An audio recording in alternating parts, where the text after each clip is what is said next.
Broadway lost a giant this past Friday. Stephen Sondheim died at age 91, leaving behind an extraordinary body of work and a lasting legacy in American musical theater. The legendary Broadway actor and singer Patti LuPone starred in 6 Sondheim productions, including the current revival of Company. She's a 2-time Tony Award and Grammy Award winner. More important to this, she shared a friendship with Sondheim spanning decades. And she's with me now to talk about him. Patti LuPone, welcome. Thank you very much. First, let me say I'm so sorry for the loss of your dear friend.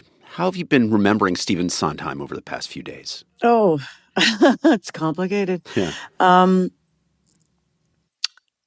Musical comedy, as we know it, is gone. Sort of the genesis of it, the formula of it is gone with Stephen. And it's just hard to process what happens now. Where it goes from here. With musicals. Yeah. And then it just won't be the same when not getting a note from Steve. Yeah. It just won't be the same if I do another Sondheim musical, not getting, a very specific, sometimes harsh, but always one that improves the performer note from Steve. Well, so it sounds like it meant a lot to you. What drew you to his work and to those roles he created? He was very emotional, had a very deep well of emotion. He was searingly intelligent. And a lot of people have written to me today, he wrote the soundtrack of our lives. Mm-hmm. He didn't sugarcoat or dismiss human frailty. He wrote about it. His music and his lyrics are incredibly complex, and to achieve a melody line and to achieve articulation and enunciation in his lyrics, it elevates you. It makes you feel as though you can truly call yourself an actor or a singer. He's hard to accomplish. It's a challenge. I remember when I was doing Sweeney Todd with the New York Phil, and there's a duet between Sweeney and Nellie in More Hot Pies, or God, That's Good. I can't remember. Uh-huh. I can't keep calling it More Hot Pies, but I think it's God, That's Good, where he's talking about his chair, and there's 3 runs that Nellie, will you wait there? And each one of them, 3 runs are different. And I said to Steve, I'm really trying to make the distinction between the notes in the 3 different runs. And he said, well, I sang that when I wrote it and I don't sing. And I didn't know what he meant by that. I didn't know what he meant. You mean I don't have to do it right? I didn't know what he meant.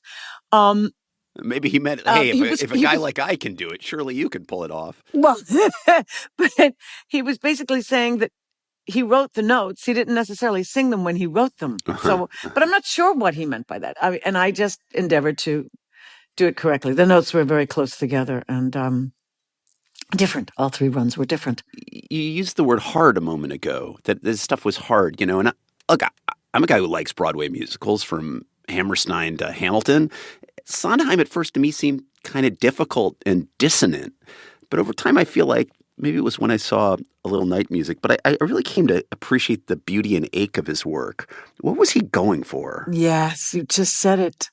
The ache of his work. Yeah. What was he going for there? Why was he different? He was, how do I say this? I mean, an awful lot of people have gone historically to musicals to forget their troubles. Come on, get happy.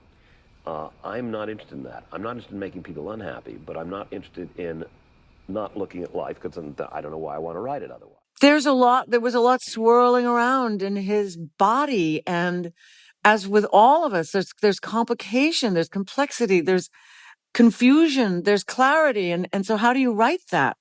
You write it, and you hope that it's relatable, and it is if you listen and you allow yourself to hear the emotional line of his music.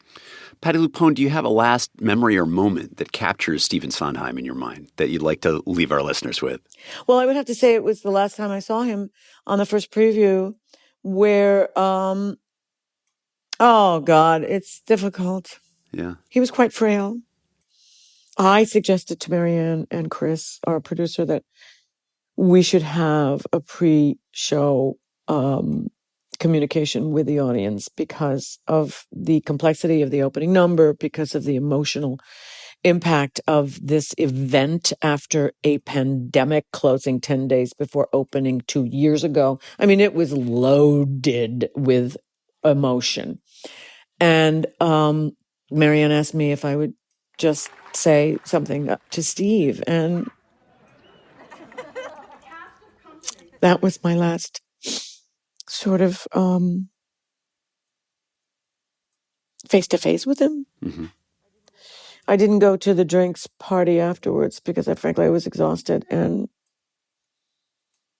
I didn't want to. And I'm sorry that I didn't, but I wrote to him and our emails crossed actually a couple of days later. I couldn't believe that our emails literally crossed. I wrote to him to say, sorry, Steve, that I didn't go to the drinks after show. I just was exhausted and I wanted to go home. And not a second later, I got his email going, sorry, I didn't see you at the drinks thing. And I thought, oh my God, in some way we were connected. Yeah. We've been hearing the voice of Broadway legend Patti LuPone, helping us to remember another titan of Broadway, Stephen Sondheim. Aren't they a pair? Patti LuPone, thanks so much for sharing your memories of your good friend. Thank you so much for having me on, David.